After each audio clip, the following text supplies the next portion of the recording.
తిరుమలలో మనం జుట్టు ఎందుకు ఇస్తామో తెలుసా?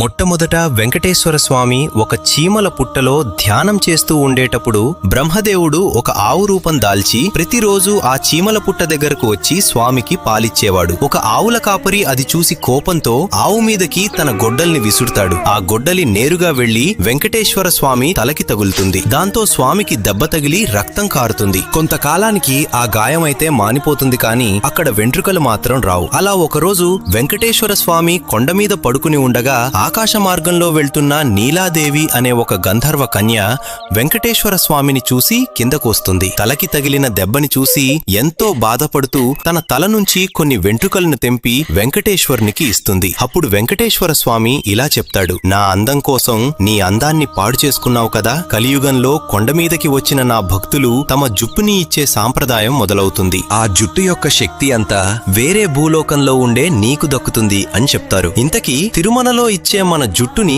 ఏం చేస్తారో తెలిస్తే కామెంట్ చేయండి. తెలియకపోతే గోవింద గోవింద అని కామెంట్ చేయండి.